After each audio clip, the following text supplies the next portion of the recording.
Anne, and good afternoon, everyone. Before starting, please let me thank Canon for kindly inviting me to participate in this symposium. So we change topic now, and we'll go to give a look to the rotator cuff tendons with very high-frequency matrix probes and to see some new details in these tendons. But before starting, I have a quiz for you. So look at this image. This is a transverse scan over the subscapularis tendon. You see the deltoid muscle here. You see the subscapularis going up here.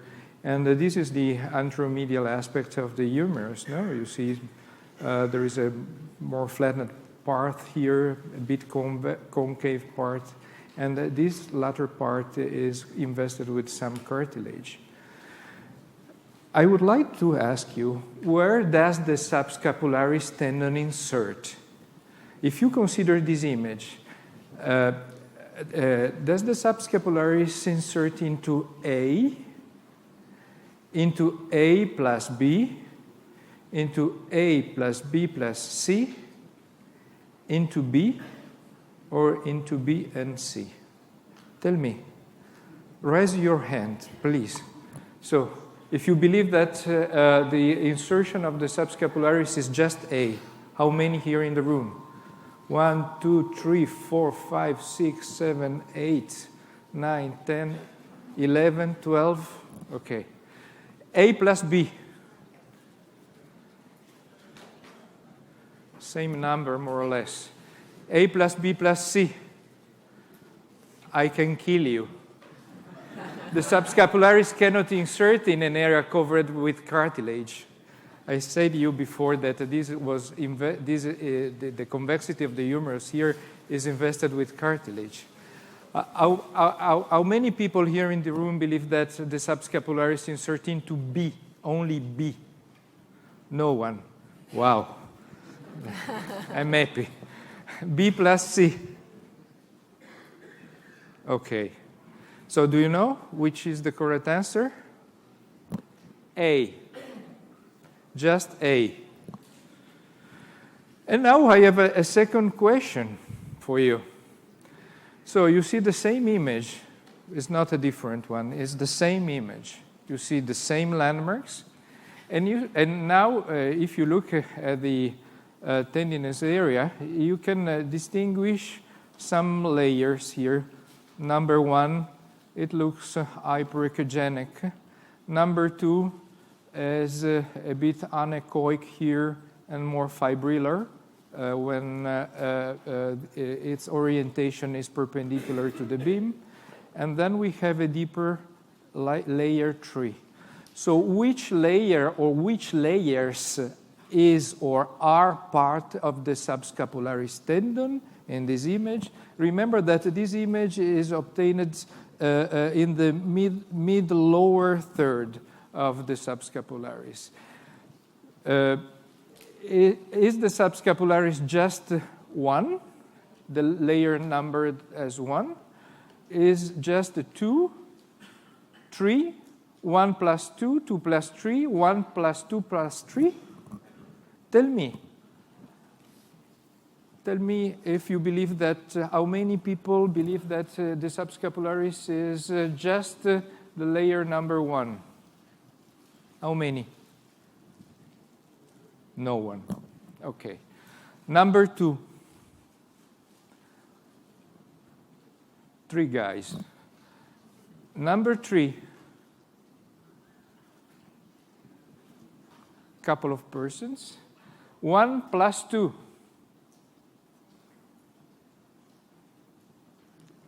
3 persons. 2 plus 3. The majority. Huh? And 1 plus 2 plus 3. Okay, good number. Do you know where is the subscapularis here? Number 2 only. That is the subscapularis. Did you know that? So when we approach the evaluation of the cuff with the ultrasound, we know that we have a different structure to check, the 4 tendons, Subscapularis, the infraspinatus, teres minor, the supraspinatus. We have to check the biceps at the level of the interval, and in the interval, the biceps is stabilized by the coracohumeral ligament.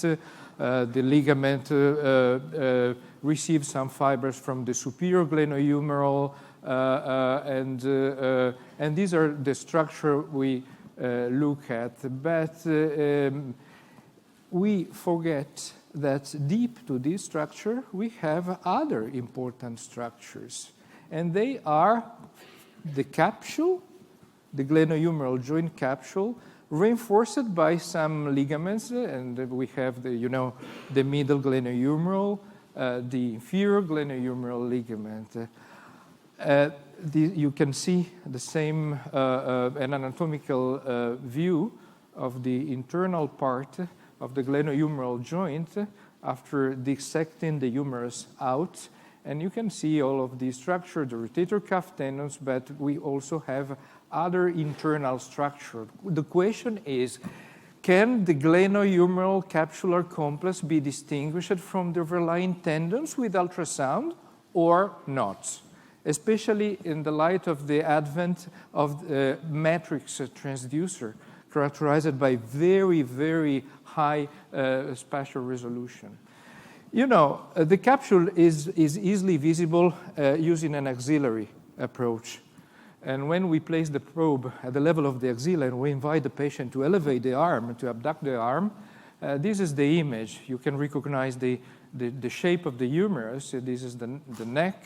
This is the cartilage, the articular cartilage. These are the most inferior fibers of the subscapularis muscle. And what's that? This is the joint capsule, the echogenic layer located overlying the articular cartilage.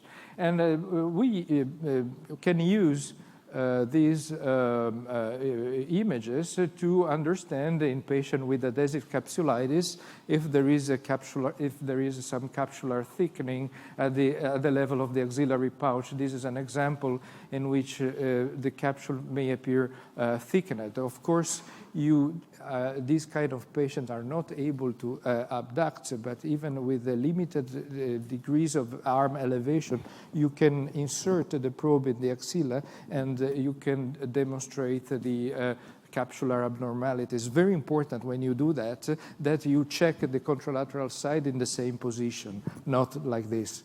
If not, it doesn't work. But the capsule is also present underneath the tendons. And regarding the subscapularis, when we scan these tendons cranially, it looks homogeneously fibrillar. But when we go to evaluate its mid-distal portion, we can demonstrate some differences. This is the upper subscapularis. You see a normal tendon, purely fibrillar here.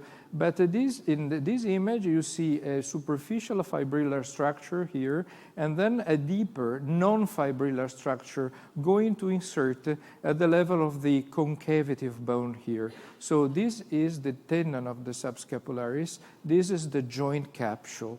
Is the glenohumeral joint capsule. Look at this image. This is a cross-sectional view of the tendon up, down. The image was rotated, and you understand the tendinous fascicles, but you can also realize that the capsule tends to become thicker and thicker when we go down, and we go to scan the mid-inferior third of the tendon. So this is the image of the subscapularis at this level. You can see 2 layers, one superficial fibrillar and one deep non-fibrillar. Both of them cross this area, passing underneath the myotendinous junction of underneath the muscle. Interestingly, when we follow the 2 layers proximally, we see that one entered the muscle and it pierces the muscle in the middle. and that's the tendon, the superficial one. The other one doesn't enter the tendon. It remains in between.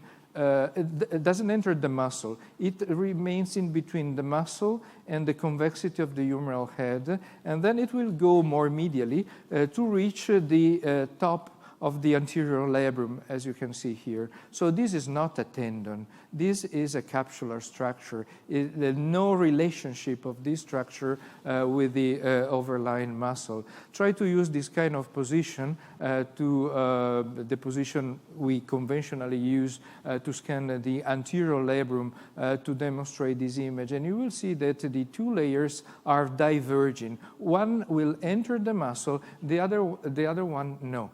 This is the short axis image of the subscapularis at the level of its myotendinous junction, and you see the multipennate structure of this muscle. You see many tendinous fascicles, but they are located in the middle of the muscle belly.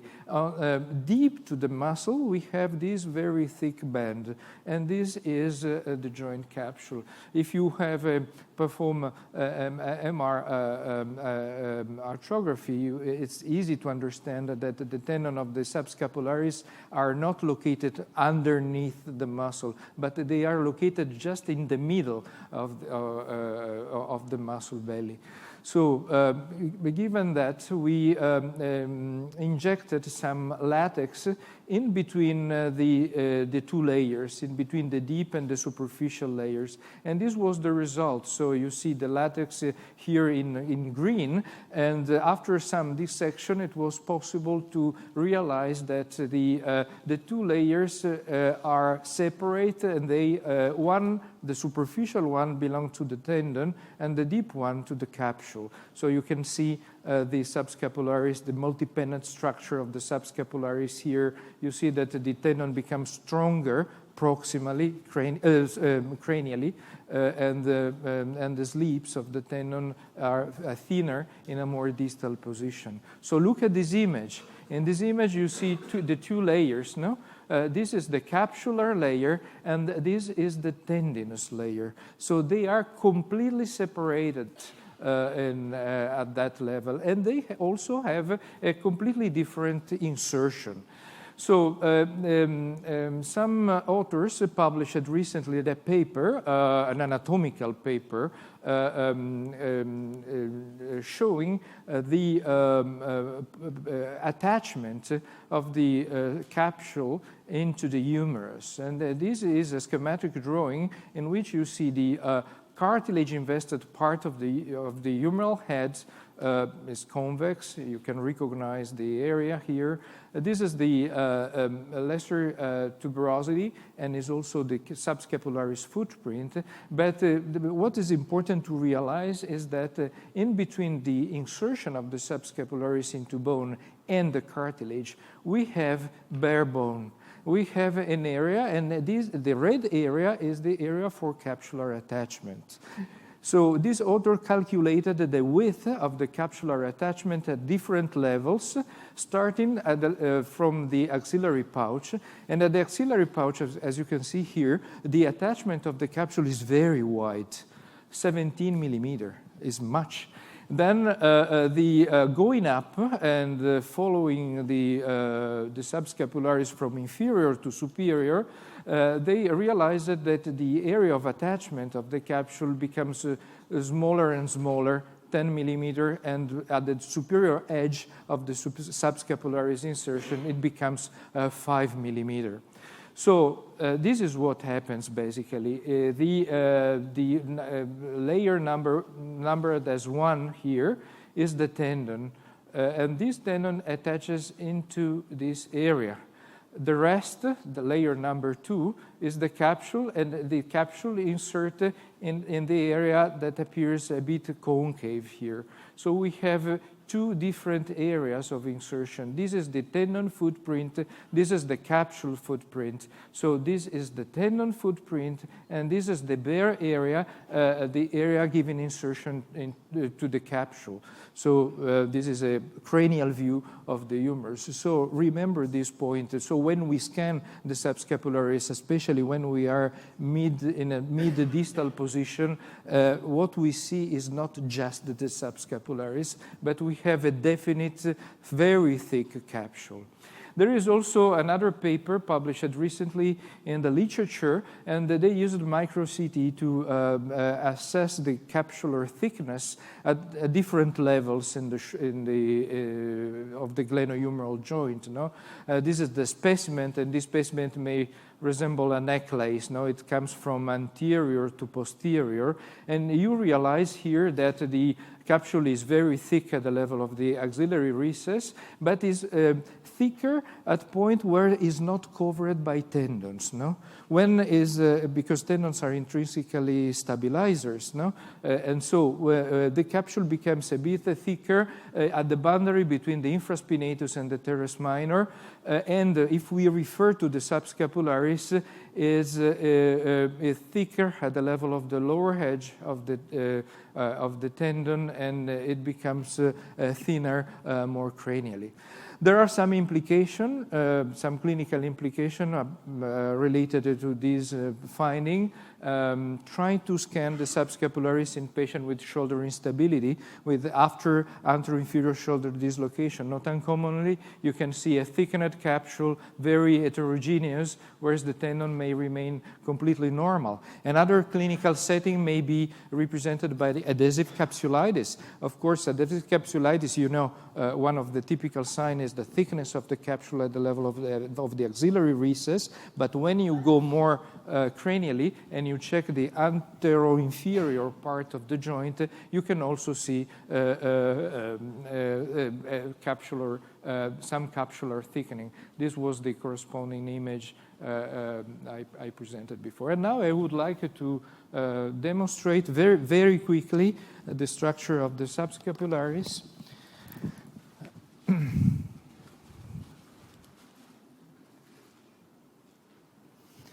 The position is the usual one, so we ask the patient, our model, to rotate the arm externally, and we place the probe at the level of the shoulder using an anterior approach.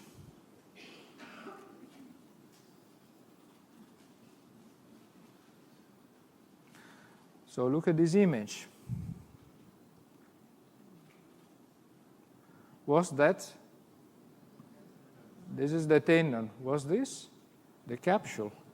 So if I rotate the probe, I rotate the shoulder externally, I can follow the capsule down, down, down. And if I reduce the magnification, I try to do it. Okay. I see that the profile of the anterior labrum and the capsule going here to insert close to the labrum. So this is the capsular layer.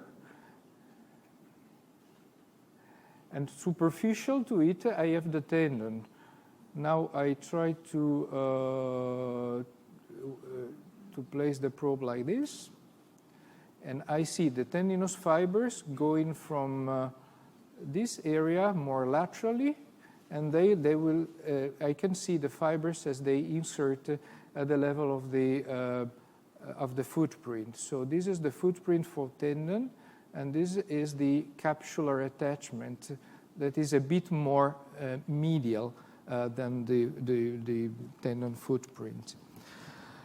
After that, I would like to make some comments about the internal structure of the supraspinatus. I would like to have the slides, please, again. So you know that the supraspinatus tendon is a very special tendon on ultrasound because it's the only one that is not fibrillar. No? Any tendon in the body is fibrillar, but not the supraspinatus. Why? Because the supraspinatus is characterized by a very complex architecture of fibers They are interwoven.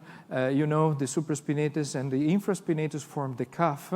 So this is the, there is a crisscrossing arrangement of the fibers, and this is probably one of the reasons for which the supraspinatus, for most of its cross-sectional area, doesn't look fibrillar. The exception is related to an anterior bundle of fascicles located here in the anterior third of the tendon, and at that level, fibers are very parallel with each other, and they go straight forward to insert at the level of the greater tuberosity. So when we give a look to the tendon, we realize that there are different components. You know? They have a different reflectivity.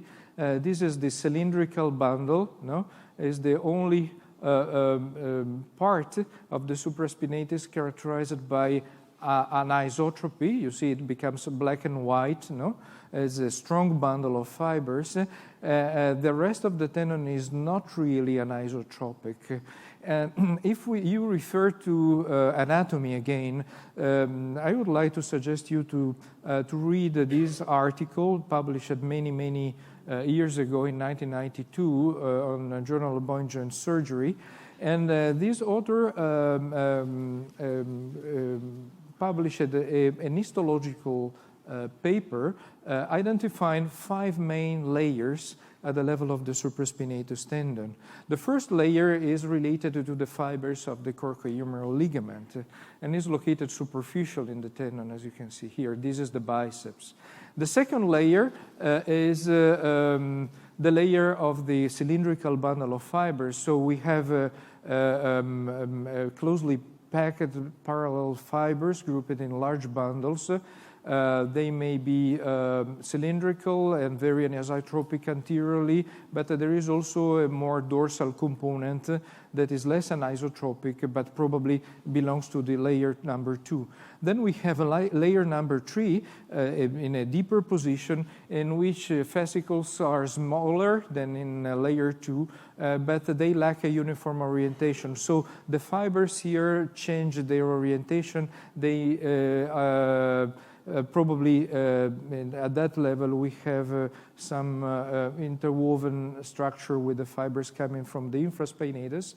And finally we have layer 4 and 5. Layer 4 is made of loose connective tissue with collagen fibers, and layer 4 receive also fibers from the coracohumeral ligament in the anterior part of the supraspinatus. And layer number 5, the deepest one, is the glenohumeral joint capsule. When you look at the most anterior part of the supraspinatus, you realize the complex relationship of the coracohumeral ligament with the tendon. You see here the biceps in its cross-section. The structure you see here overlying the biceps should be the capsule. Then you see the ligament. This is the coracohumeral ligament, and you see that the ligament will provide superficial fibers going up to pass over the cylindrical bundle of fibers we described before, and also deep fibers going down and entering the deep part of the muscle. This is the cylindrical bundle, this is the dorsal part of the tendon, and this is the myotendinous junction of the supraspinatus. So if these are the layers visible closer to the interval at the level of the anterior third of the supraspinatus tendon, when you go towards the myotendinous junction, you see interesting details, no? And basically you see 3 structures. One may be muscular, or you can see the transition between muscle and tendon, and is the myotendinous junction of the supraspinatus. If you go posteriorly, you see the infraspinatus, and the infraspinatus is a very compacted tendon here. But interestingly, you have a very thick, deep band, no? And this band is referred by some authors as the superior complex, and is made of the glenohumeral joint capsule plus some fibers coming from the overlying supraspinatus, especially from the posterior part of this structure, and also the rotator cable. So the layer number C is the sum of all of these three structures. So when you scan the cuff in between the supra and the infraspinatus in a bit more distal position, you can see this deep structure crossing the two tendons, the tendons of the supra and the infra, and forming a deep structure. More posteriorly, you see that the layer number C passes underneath the fibers of the infraspinatus, and it houses the so-called rotator cable.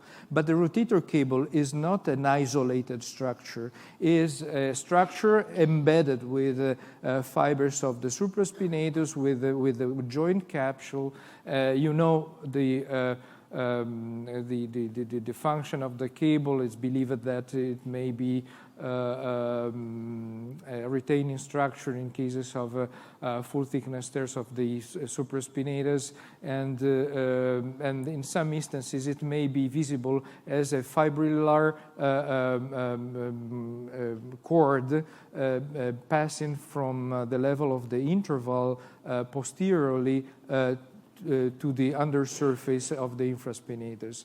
So the deep layer include all of these structures. And if we refer to the footprint at the level of the greater tuberosity, we realize that at that level, the capsular attachment is much thinner than at the level of the subscapularis. The three structures I described before are very isolated proximally, but when we approach the level of the tendon insertion, they merge with each other, and it's so difficult to dissect them. Probably this kind of structure may explain why in cases of a full thickness rotator cuff tears, there is a nice paper published recently in skeletal radiology, there may be a spatial pattern of differential retraction of bursal and articular fibers with intervening fluid between them. And this is probably due to the separation between the deep layer, the superior complex, with the fibers of the coracohumeral, the deep fibers of the supraspinatus, and the glenohumeral joint capsule, dissected compared relative to the superficial fibers of the same tendon. It's also, there are also some literature speculating that the articular sided rotator cuff tears may actually represent the damage of the capsular complex more than a true rotator cuff tear, but probably the capsule here is very thin. I don't think that is a pure capsular tear. So if we refer to the structure I described, so the deep one traversing the area from anterior to posterior and then passing underneath the two definite tendons of the supraspinatus and infraspinatus, remember that what we can expect is if we go towards posterior, probably the layer number B, the superior complex, will become more related to the only capsule, especially when you consider the area underneath the infraspinatus. More anteriorly, it will be more enriched in fibers from the coracohumeral ligament and the supraspinatus. Look, and when we place the probe in the long axis of the infraspinatus using a posterior approach, this is what we can see, the tendon, and but if you look at this image, you realize that the deep layer of the infraspinatus is just a pure capsule, and it inserted in this position. So this is just to let you know that ultrasound can depict a lot of details within the supraspinatus tendon, and basically we have to consider the two superficial group of fibers, and then a deep layer due to the very thick in some cases, made of fibers related to the rotator cable, glenohumeral joint capsule, and deep fibers from the supraspinatus. Thank you very much.